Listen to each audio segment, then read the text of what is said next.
All right, so Sofilein and Stefan, and we're going to show you the next part of Arsenalen Tankmuseum. Yeah, and this is the second part of the Cold War era, where we have vehicles from the 1960s, 70s, and the end of what was the Cold War and the Berlin Wall over there that knocked down in '89. Oh, yeah, okay, great. Well, let's show off a few of these tanks. So this tank looks like a famous face. So on first glance, you think it's going to be a Centurion, but it's not. Well, it is. But it is, but it isn't. It's a Swedish Centurion. Okay, well, let's take a look at it and what makes it different. It's an upgraded Centurion. From the beginning, it's a Mark V. Okay. From UK in 1955, and we used it with the petrol engine and the manual gearbox for many years, and in the 1980s we upgraded it to the same standard as the Israeli Shut tank with the M60 power pack in the rear and a bit of more protection. Okay. So tell us a little bit about that bit of more protection. Yeah, on this tank you can see on the front you have right here more armor protection on the glazes, and on top of that there is small boxes you can see on the chassis and also on the turret. Mm-hmm. And they are reactive explosives. So with this tank you have a bit more power, protection, and you also have this reactive armor on the front. So if you get a hit from a high explosive anti-tank, it will blast and probably do a bit less damage to the tank. Okay, what are some of the things that you're going to see on this one that's different from the originals? You have to go to the back to see the air outlet, etc. So there you can see it's not a Centurion with petrol engine. That's right. Okay, so what was it specifically ordered that way, to have a diesel instead of petrol, and why? With the diesel engine you get a bit more power, and with the automatic or semi-automatic gearbox it's more easy to drive, so it became a much more reliable tank with this power pack in, compared to 35 kilometers an hour with the original engine, and with this you could have a travel speed at least 45. Hey. No problem at all. Wow, okay. So it was a big step forward, but in the 1980s it was a bit too late, since the rest of the world had Leopard 2, Chieftain upgraded, the M1 came, etc. So, well, it was not that standard anymore. Okay, how many years did these things see service with you guys? They were used until the millennium, so for about 20 years. Oh wow, okay. Yeah. Excellent, very cool. How many of these do you think are still around? It's not many around at the moment. I think maybe 4 existing with a diesel engine. That's cool. And this one is in running condition. Yes, as you see, it's running. It's filthy, which is excellent. So this is one of the vehicles that you can see on some of our open days that we have during the year. Okay. Tell us about the open day and what you can see this thing do. We have a few days during the summer season where we take out some of the vehicles and run them around in our arena. You can see them, you can listen, you can feel the vibration in the ground when they're moving past the crowd. It's something great. It's not something you can see everywhere. That's amazing. So you can see this thing in action. Yes. Fantastic. And watch it get absolutely filthy in the mud. Perfect. Very cool. All right, so this thing is probably what I was looking forward to seeing the most, because it's so unique and it's very Swedish and it's very special. And this one is also filthy dirty and it looks like it's in running condition. Yes, it is. Yeah, tell me about this one. This is the famous Swedish S Tank. The only, as far as I know, tank in the world without a turret. And a lot of people say it's not a tank because it doesn't have any turret. So I ask, must the tank have a turret? Or is it the way it's supposed to be used who makes it a tank? Or is it the look that makes a tank. Is it the form or is it the function? Yeah. Yeah. It was designed to be used as a tank, and that's why it must be a tank. Because this thing is classed as a main battle tank. Yeah. Yeah. It is. Yeah. And it was supposed to be used like that.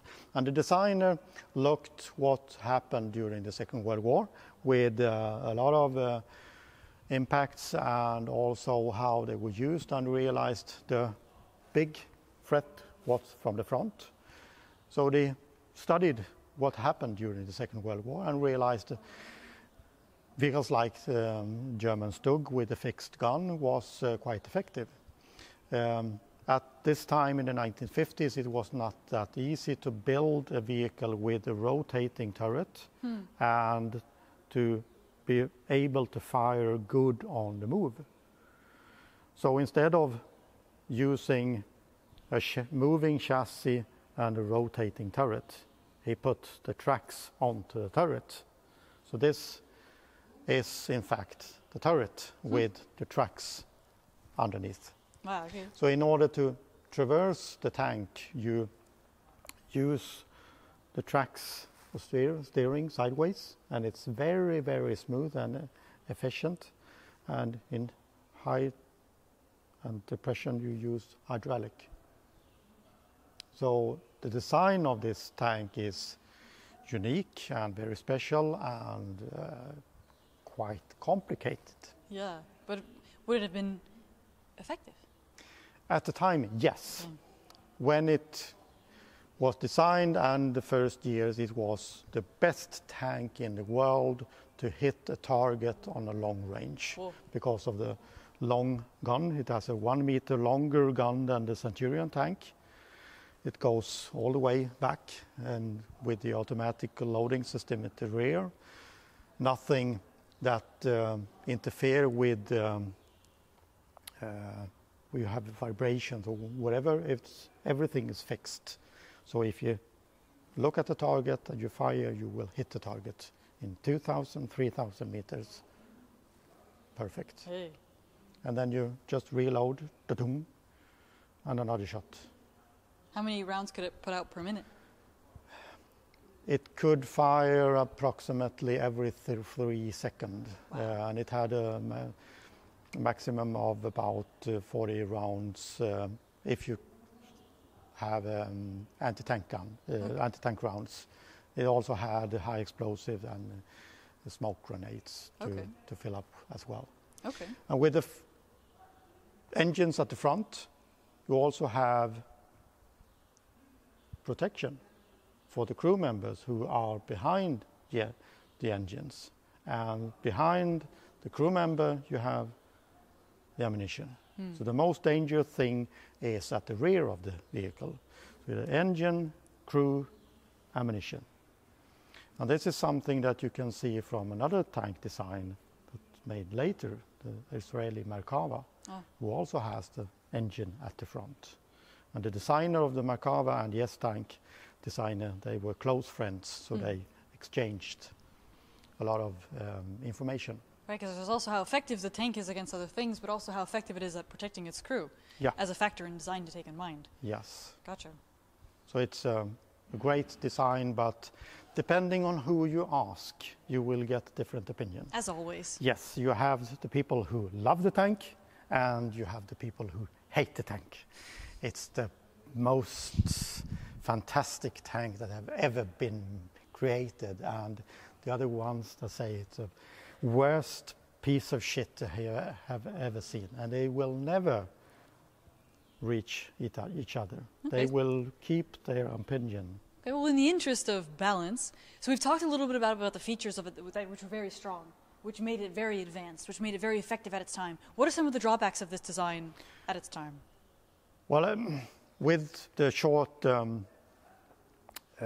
track system, it was quite easy to get stuck, which was one of the big disadvantages.